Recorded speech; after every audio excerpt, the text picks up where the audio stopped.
Love story.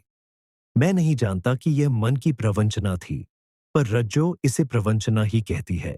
प्रवंचना का दूसरा नाम छिपाव है। आपने मुझे ब्याह से पहले अपने बारे में क्यों कुछ नहीं बताया? मुझे ये बताया गया था कि आप दिल्ली में स्टोर में हैं। मैंने सोचा था, चलो, हम सारी उम्र दिल्ली में रहेंगे। मुझे नहीं पता था कि आप फौजी हैं और आपकी बदली होती रहती है। मैं तुम्हें बताना चाहता था, पर मन के भीतर डर था कि फौजी जानकर तुम मना न कर दो। यह डर हर फौजी के मन में है। अस्थिर जीवन की वजह से अच्छी लड़कियां उन्हें पसंद नहीं करती हैं। तुम सुंदर और अच्छी लड़की हो, समझदार हो। तुम मेरी बात जल्दी समझ जाओगी, जल्दी समझ सकती हो। मैं मानता हूं कि मैं फौज में हूं, लेकिन लड़ाकू फौज में नहीं हूं। मुझे हैंड टू हैंड लड़ना नहीं पड़ता है। मैं स्टोर में रहूंगा। लड़ाई होगी तो भी स्टोर में रहकर काम करूंगा। लड़ने वाले जवानों को सामान देता रहूंगा। बस डर यही है कि फौजी बेमौत मारे जाते हैं। यह तुम्हारा वहम है। जिसकी आई होती है, उसी की मौत होती है। क्या सिविल में लोग नहीं मरते हैं? दूसरी बात यह है कि मैं तुम्हें यहां घर में रहने नहीं दूंगा। जब तक मैं छुट्टी पर हूं, हम यहां रहेंगे। मैंने क्वार्टर के लिए लिखा है। उम्मीद है कि छुट्टी खत्म होने से पहले ही क्वार्टर मिल जाएगा। उसके लिए पहले से ही टिकट बुक करवानी होगी। पैसे हैं आपके पास? नहीं तो मैं बैंक से निकलवा लेती हूँ। नहीं, उसकी जरूरत नहीं है। क्वार्टर अलॉटमेंट लेटर के साथ तुम्हारे लिए फ्री रेलवे वारंट आएगा। मेरा वापस जाने का फ्री वारंट है ही। हमारी रिजर्वेशन मिलिट्री कोटे से होगी। रेलवे स्टेशन के 1 नंबर प्लेटफॉर्म पर एमएससीओ ऑफिस है, यानी मूवमेंट कंट्रोल ऑफिस। वे हमारी रिजर्वेशन करेगा। कोई बात नहीं, वारंट आने दो, मैं सब कर लूंगा। सच? हमारा कोई पैसा नहीं लगेगा? नहीं, बिल्कुल नहीं लगेगा। यही नहीं, जो 2 रूम सेट का क्वार्टर मिलेगा, उसमें भी कोई किराया नहीं लगेगा। बिजली पानी भी फ्री होगी। अच्छा, ये तो बहुत ही अच्छा है। तुम चलो तो सही। और भी बहुत सारी सुविधाएं मिलेंगी वहां पर। अच्छा जी, मेरी एक बात मानेंगे? रज्जो ने बड़े प्यार से कहा। सारा प्यार उसकी खूबसूरत आंखों में उतर आया था। कहो। मैंने भी उसी मूड में जवाब दिया। आज हम यही मम्मी पापा के पास रह जाएं। अच्छा, मैं भाई को फोन कर देता हूं। तुम्हें भी मेरी एक बात माननी पड़ेगी। क्या? कान इधर करो, कान में कहूंगा। प्राइवेट है। मैंने कान में जो कुछ कहा, उसका चेहरा लाल हो गया था। मैंने कहा, हूं। उसने सिर झुकाकर हाँ में सिर हिला दिया था। मैंने खुश होकर कहा, चलो, इसी बात पर कंपनी बाग में जाकर टिक्कियां खाते हैं। ठीक है, साथ में शन्नो और पिंकी को साथ ले लें। वे भी खुश हो जाएंगी। ले लेते हैं। शन्नो रज्जो की सहेली थी, जिसने मेरा रिश्ता करवाया था। पिंकी रज्जो की छोटी बहन थी। टिक्कियां खाकर हम लौटे तो रात के 10 बजे वाले थे। मम्मी पापा जल्दी खाना खाकर सो जाते थे। शन्नो पिंकी के कमरे जाकर सो गई। रात को रज्जो ने अपना वादा निभाया। रात भर हम स्वर्ग में डूबते उतरते रहे, प्यार करते रहे। पता ही नहीं चला कि कब सुबह के 4 बज गए। तब सोए। जीवन का यह सुख असीम था। सुबह उठने में देर हो गई। रज्जो नहा धोकर जब बाहर निकली, जो बहुत ही खिली खिली थी।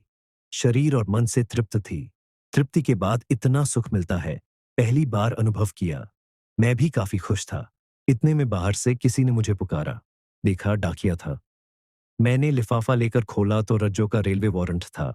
साथ ही एक लेटर भी था, जिसमें सूचना थी कि मुझे B50/3 क्वार्टर अलॉट किया गया है। रज्जो ने पूछा, क्या लिखा है? उसने पढ़ा और मुझे तुरंत कमरे में ले गई और एक लंबा आलिंगन लिया।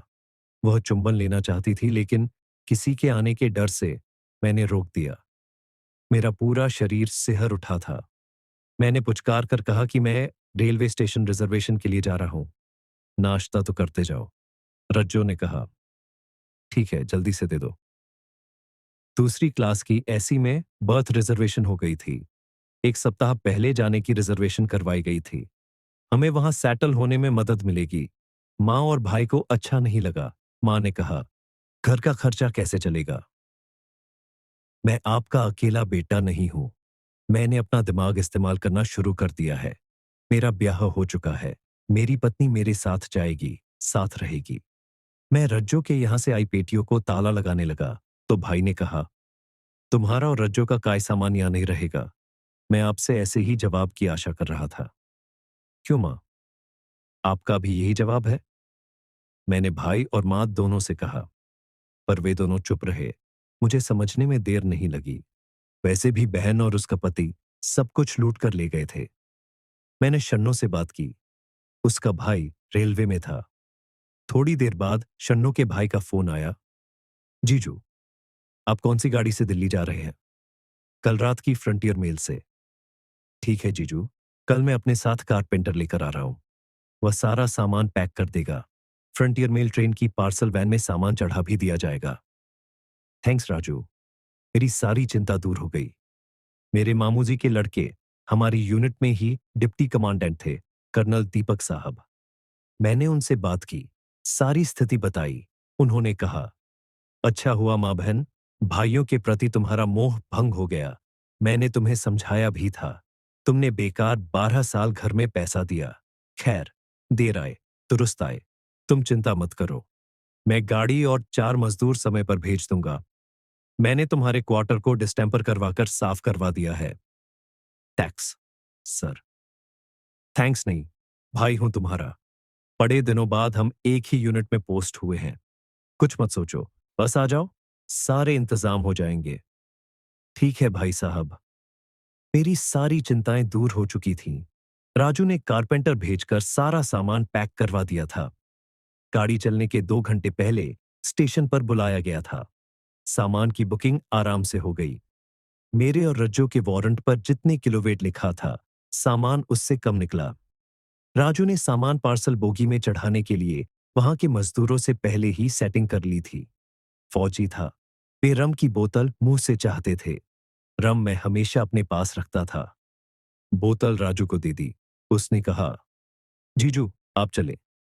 गाड़ी प्लेटफॉर्म पर लग चुकी है। मैं सामान चढ़वा कर आता हूं।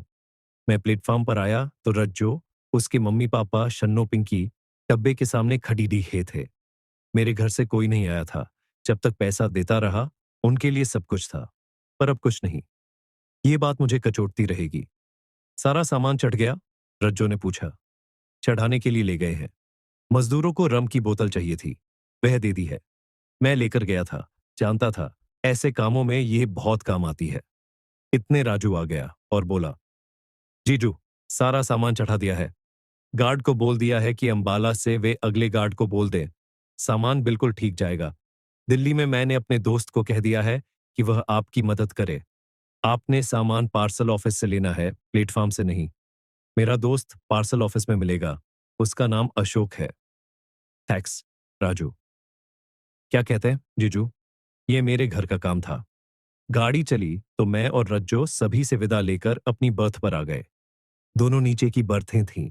मैं मन से संतुष्ट था। रज्जो भी खुश थी। उसके मन में बहुत सी बातें थीं।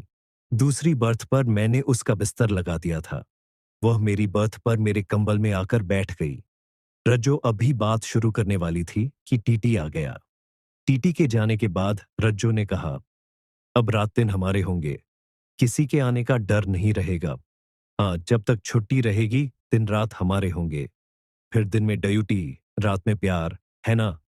उसने हाँ में सिर हिला दिया। वह फिर से लाल हो उठी थी। रज्जो की यह अदा हमेशा मुझे रोमांचित कर देती थी। मैं थोड़ा आगे बढ़ने लगा तो उसने इशारों से मना कर दिया कि ट्रेन है, कोई भी आ सकता है। मैंने प्यार से दोनों हाथ सहला दिए। जालंधर आया तो हमारे ऊपर की बर्थों पर 2 लड़कियां आ गईं। वे भी दिल्ली जा रही थीं। मम्मी ने रास्ते के लिए खाना दिया था। भूख भी लग रही थी। दोनों ने खाना खाया और अपनी अपनी बर्थ पर लेट गए। दोनों की आंखों में नींद नहीं थी। हम प्यार करना चाहते थे, पर हालात ऐसे थे कि यह संभव नहीं था। दोनों मन मार कर रह गए। रात को कब नींद आई, पता नहीं चला। सुबह 4 बजे नींद खुली। वासना जोर मार रही थी। साइड की दोनों बर्थें खाली थीं। ऊपर दोनों लड़कियों के खर्राटों की आवाज आ रही थी। मैं वॉशरूम गया। सभी गहरी नींद सो रहे थे। टीटी भी वॉशरूम के पास सीट पर ऊँघ रहा था।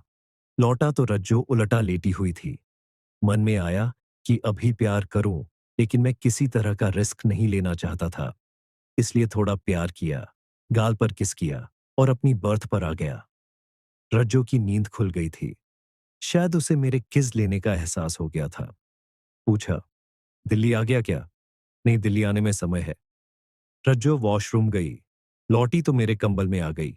भविष्य की बातें करते रहे। जहां तक हो सका ऊपर ऊपर से प्यार भी किया। सुबह 5 बजे पेंट्री वाला चाय लेकर आया। दोनों ने चाय ली। सर्दी में गर्मा गर्म चाय बहुत अच्छी लगती है। मैं कप लेकर बाहर फेंकने लगा तो अचानक मेरा हाथ खूबसूरत गोलाइयों पर लग गया। मैं सिहर उठा। उसने कुछ नहीं पहना था।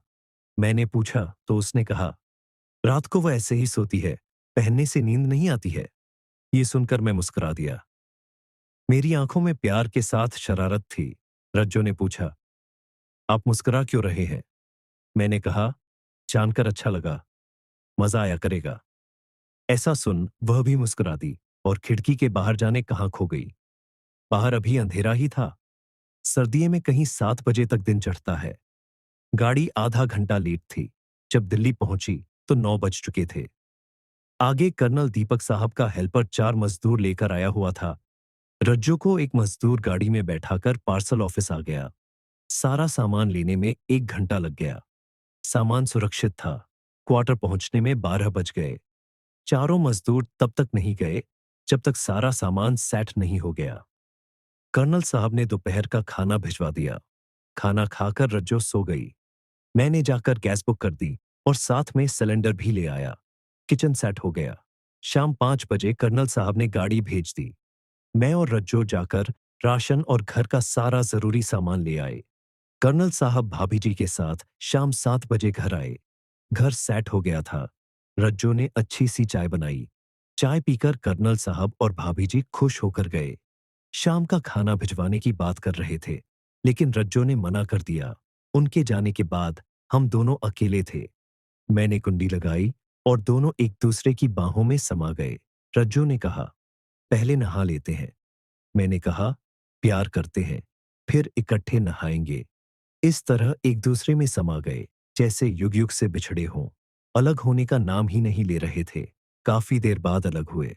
रज्जो वॉशरूम में घुसी तो मैं भी साथ घुस गया। खूब नहाया। दोनों वहां भी एक दूसरे को छेड़ते रहे। खूब संतुष्ट होकर निकले। रज्जो ने कहा, कुछ रात के लिए भी रहने दो। मैं मुस्कुराकर बाहर निकल आया। थोड़ी देर बाद रज्जो भी बाहर आ गई, खिली खिली मस्त। ये मस्ती, ये नशा बन गई और दिन रात चलती रही। जीवन भर रज्जो ने वह किया जो मैं कहता था। मैंने वह किया जो रज्जो चाहती थी।